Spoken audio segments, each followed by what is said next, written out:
बच्चों, let's read the question. So in this question आपको ये बताना है कि जो गिवन स्टेटमेंट है आपका वो ट्रू है या फॉल्स है।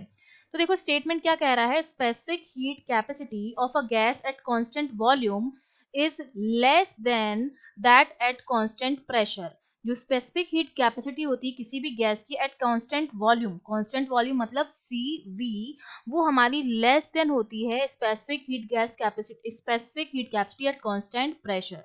ये हमको स्टेटमेंट में बोला जा रहा है। अब हमें बताना है कि ये ट्रू है या फॉल्स है। तो देखो इस क्वेश्चन के लिए हमें जो की कॉन्सेप्ट पता होना चाहिए, उस की कॉन्सेप्ट में एक तो आपको मेयर रिलेशन पता होना चाहिए।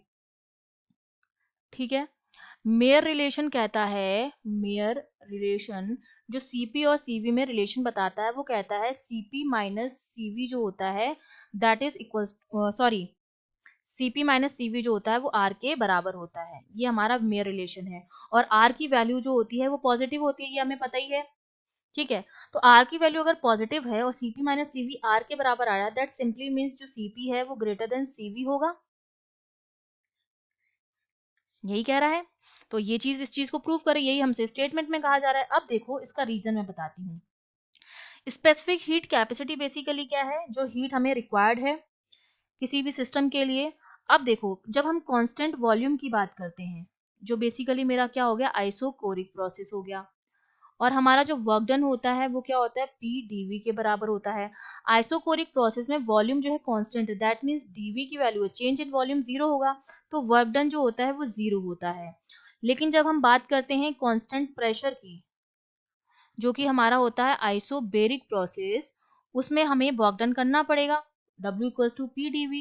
ठीक है, प्रेशर कांस्टेंट है, यहाँ पर चेंज की बात तो कर नहीं रहे, तो यहाँ पर कुछ ना कुछ वर्क डन हमारा हमें करना पड़ेगा। तो देखो हम किसी भी सिस्टम को, हमें सेकंड लॉ से ये पता है, जो सेकंड लॉ है हमारा थर्मोडायनेमिक का, उससे हमें ये बात पता है कि किसी भी सिस्टम को जो हम हीट देते हैं Q, वो दो काम करती है।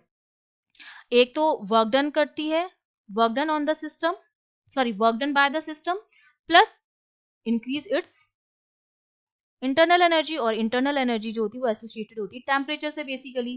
तो देखो जब हम कांस्टेंट वॉल्यूम की बात करेंगे तो हमें वर्क डन तो करना नहीं पड़ रहा है, तो पूरी की पूरी जो हीट है वो किसमें जा रही है, इंटरनल एनर्जी में, जो क्या होता है NCV डेल्टा T होता है। ठीक है, सारी की सारी हीट जो है कांस्टेंट वॉल्यूम में, सारी की सारी हीट जो है वो क्या कर रही है, सिस्टम की इंटरनल एनर्जी को बढ़ाने में जा रही है, क्योंकि हमें किसी भी तरह का कोई एक्सटर्नल वर्क जो है वो नहीं करना पड़ रहा है। लेकिन जब हम कांस्टेंट प्रेशर की बात करते हैं, तो कांस्टेंट प्रेशर में क्या होता है, गैस जो होगी वो क्या होगी, एक्सपांड होगी, और इस गैस एक्सपांशन के अगेंस्ट हमें क्या करना पड़ेगा, कुछ एक्सटर्नल वर्क करना पड़ेगा, सम एक्सटर्नल वर्क, क्योंकि इसके लिए जो वर्क होता है वो जीरो नहीं होता है, कुछ एक्सटर्नल वर्क करना पड़ेगा। तो देखो एनर्जी जो होगी दो पार्ट्स में डिवाइड होगी, वर्क डन भी करना पड़ रहा है, और बाकी जो बची हुई होगी वो जो होगी इंटरनल एनर्जी को बढ़ाएगी।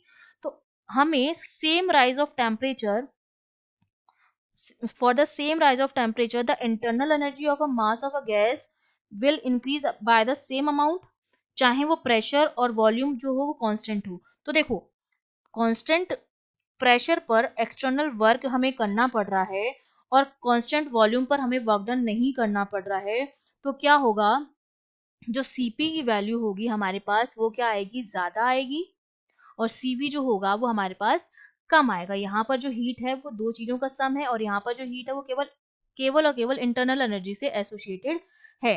क्योंकि हम जानते हैं कि अगर मुझे क्या करना है, किस टेम्परेचर में सेम राइज चाहिए, ठीक है, तो जो इंटरनल एनर्जी होगी किसी भी मास की वो सेम अमाउंट से इंक्रीज होगी, चाहे प्रेशर कांस्टेंट हो चाहे वॉल्यूम कांस्टेंट हो। तो अब हमें एक्सटर्नल वर्क एडिशनली डन करना पड़ रहा है कांस्टेंट प्रेशर पर then at constant volume to produce the same rise in temperature of the gas। तो जो Cp होगा वो ग्रेटर देन Cv आएगा। ठीक है, ये हमारा हो गया। तो ये जो स्टेटमेंट है वो बिल्कुल ट्रू है। ठीक है, ये हमारा स्टेटमेंट ट्रू हो गया। I hope you understood well. All the best.